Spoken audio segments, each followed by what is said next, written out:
Flames tore through the Danube port of Izmail as Russian drones ignited fuel tanks and warehouses in a midnight assault. But none of these targets were near the front lines. They were across the river from NATO territory. This wasn't just another drone strike. It struck a critical artery for Ukrainian exports and brought the war within meters of Romania, a NATO member. But this was just the beginning. Within hours, NATO scrambled jets, Poland activated air defenses, and American troops moved closer to Russia's shadow. Because this strike wasn't random, it revealed a calculated shift that could redraw the map of European security.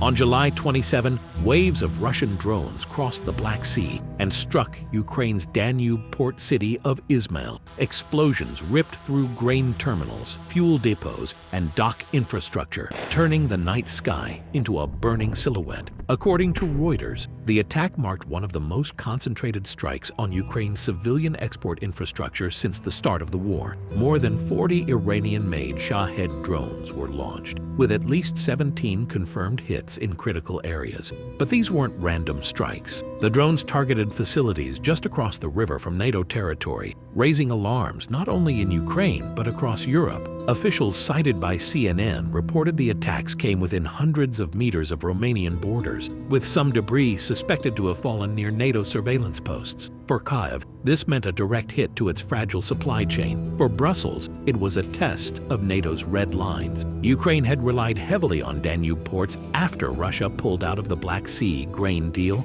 These ports became the last viable route for exporting grain, fuel, and industrial goods. But with Izmail hit and constant threats to nearby Reni and Kilia, the Danube corridor was no longer secure. Farmers and exporters now face mounting delays and insurance blackouts. But there's a deeper signal behind these attacks. The strike pattern, according to defense analysts, avoided military installations entirely. Instead, it exposed Russia's new strategy, economic strangulation without crossing NATO directly. These drones are cheap, hard to detect, and increasingly used in saturation waves to overwhelm air defenses. In contrast to earlier phases of the war, when Russia struck primarily military depots or power grids, this new pattern targets logistics, economy, and morale. It's not about territory anymore. It's about suffocation. The silence from Russia after the strike and the speed of Ukraine's emergency response only reinforced how routine this threat is becoming. But there was another layer of tension. Romanian air defense radars reportedly lit up as the drones approached their national boundary.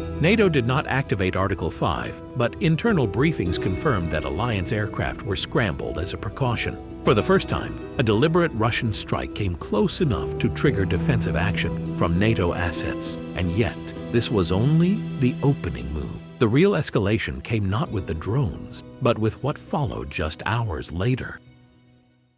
Just hours after the Danube strikes, a massive explosion rocked the city of Kharkiv. According to Sky News, the blast destroyed a critical power substation supplying thousands of homes and crippled water and transit systems across the region. Emergency teams worked under blackout conditions as fires spread across industrial zones. Initial assessments confirmed this was not a single missile, but a coordinated precision strike on civilian infrastructure. But this wasn't the only front hit that night. As Defense News reported, NATO intercepted over 40 Russian drones flying toward Polish airspace. Jets were scrambled from multiple air bases, and air defense systems activated across eastern Poland. The drones were eventually neutralized, but their flight path revealed a new reality. Russia was testing NATO's eastern edge, just as Ukraine's second-largest city burned in the background. The Kharkiv strike was more than retaliation. It was disruption. It hit transformers, transit hubs, and communications links in one coordinated sequence. And while Ukraine has experienced hundreds of missile strikes since the war began, this level of operational precision targeting critical civilian nodes marked an escalation. NATO forces interpreted it as a shift toward hybrid pressure. Cripple Ukraine, rattle NATO, but stop short of open engagement. But this convergence wasn't coincidental.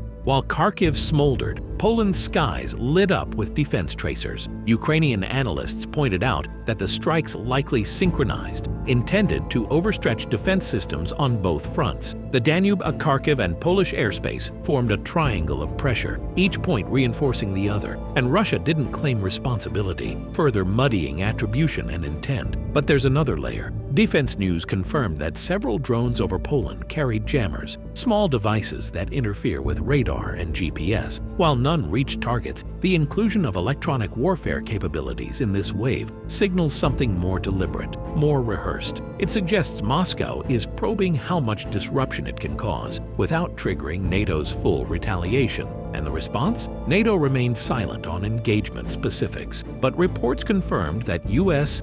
AWACS aircraft were deployed for continuous monitoring, and radar coverage in the region has been expanded. The alliance didn't speak loudly, but it moved swiftly. But none of this was the climax, because the next move didn't come from the skies, it came from the ground, and it wasn't defensive.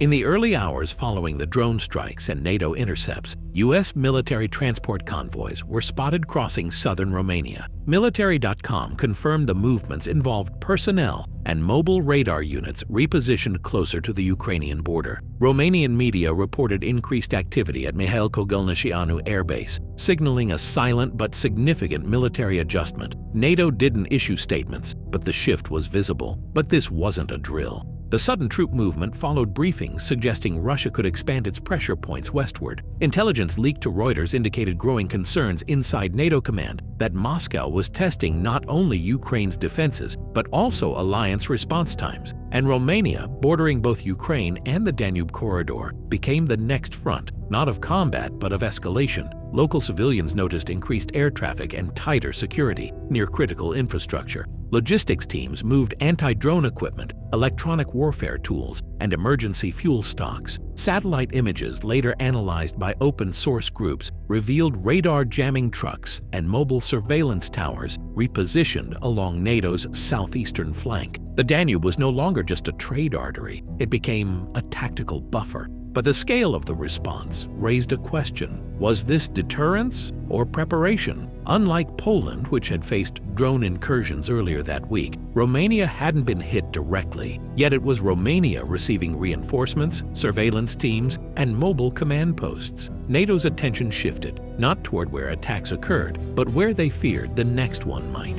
And that shift reveals something deeper. NATO isn't just reacting to drone paths or explosion sites, it's anticipating patterns. The sudden U.S. deployment was triggered by something unseen. Analysts believe a classified ISR intercept may have detected pre-strike coordination signals inside Transnistria, the Russian-backed region near Moldova. If confirmed, it would mean the entire southern flank of Ukraine and NATO is under threat. But Romania isn't just another border state. It houses NATO's Aegis Ashore Missile Defense Site, a strategic node in the alliance's deterrence grid. The presence of American troops near this installation during Russian aggression isn't coincidence, it's calculus. And that calculus leads to a troubling path, because the next move may not target drones or power grids, it may test the limits of NATO's collective silence.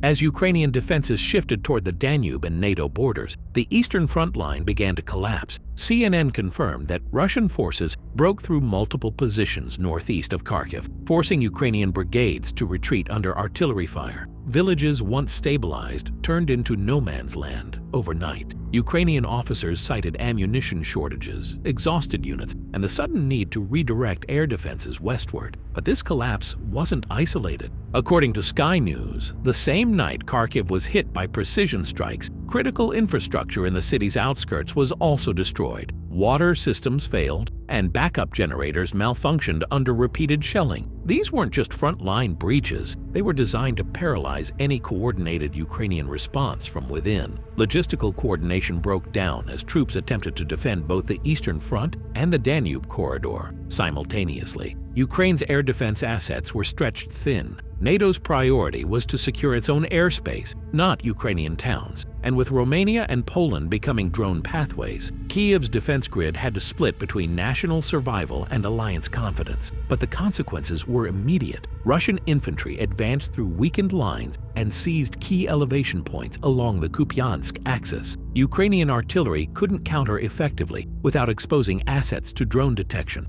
and electronic jamming in the area left multiple units without stable communication links. This wasn't just tactical, this was systemic exhaustion. In contrast, Russia's forces appeared disciplined and methodical. Reports from the field described coordinated drone-guided artillery strikes and infantry movements synchronized with aerial surveillance. While Ukraine scrambled to fill critical gaps, Russia exploited them with timing that suggested pre-mapped vulnerabilities. The eastern line wasn't breaking, it was being dismantled. But one detail made everything worse. CNN reported that civilians in frontline towns received no evacuation warning. Thousands were caught between collapsing trenches and incoming fire. The lack of coordinated alerts wasn't a failure of will, it was a failure of bandwidth. Ukraine couldn't be everywhere at once, and Russia knew it, and the signals weren't slowing down. Because the next phase wasn't about territory, it was about exposing NATO's limits and Ukraine's capacity to stand alone.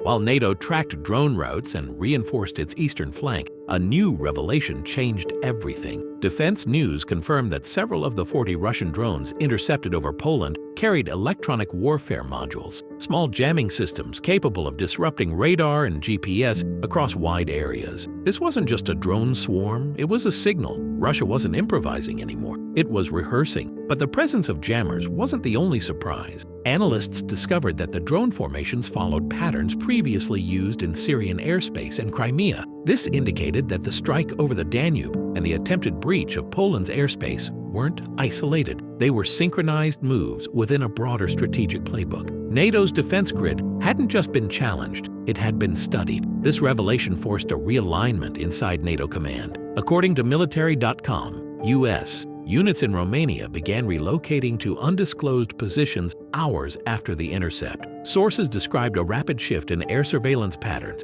and heightened monitoring of electronic emissions in Transnistria and the Black Sea. It wasn't about where the drones had been, but where the next signals might emerge from. But that shift revealed a deeper vulnerability. NATO had treated these incursions as individual provocations. Now it faced the possibility that Russia had mapped out pressure points across multiple borders and had the tools to exploit them simultaneously. These weren't tests, they were calibration exercises, and that calibration went beyond drones. Satellite data and field reports confirmed increased Russian reconnaissance flights near Romania and Moldova. Civilian aircraft in the region were rerouted twice in 24 hours due to military congestion. For the first time, the skies over Eastern Europe began to resemble a silent battlefield, full of signals, shadows, and invisible boundaries. But one thing changed overnight. Intelligence analysts now believe that the real objective wasn't a single strike or territorial gain. It was to reveal just how easily NATO's security net could be forced to stretch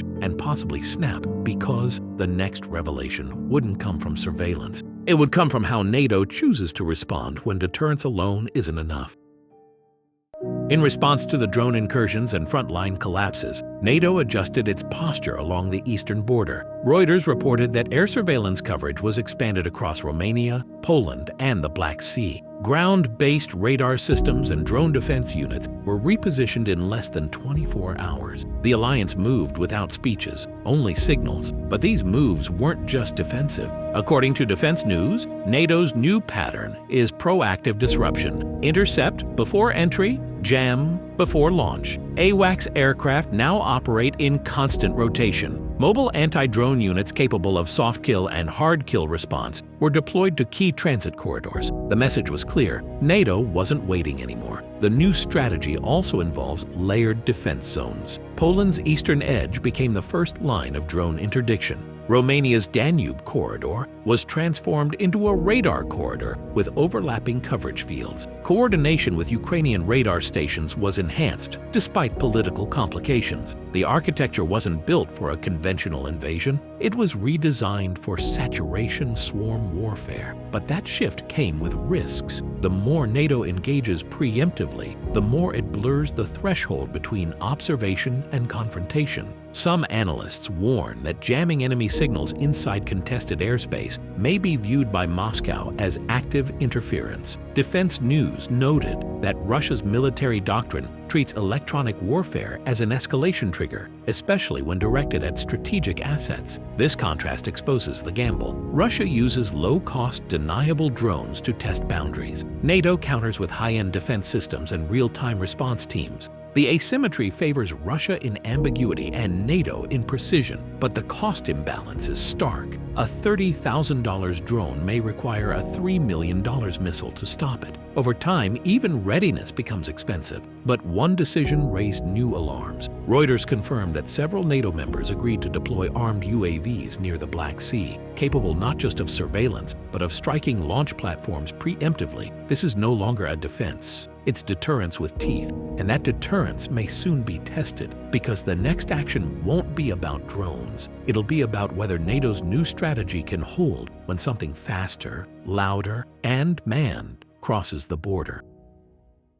The war in Ukraine is no longer about borders or territory. It has transformed into a test of endurance, speed, and invisible thresholds. What began as region-prunal escalation has redefined how modern warfare targets systems, not just cities. Ukraine now faces a dual pressure: military collapse on one side and strategic isolation on the other. NATO, despite all its movement, has drawn a line just short of full engagement. But with Russia expanding its tactics and probing new frontiers, the next conflict may not start with missiles. It may start with silence, somewhere NATO isn't watching yet.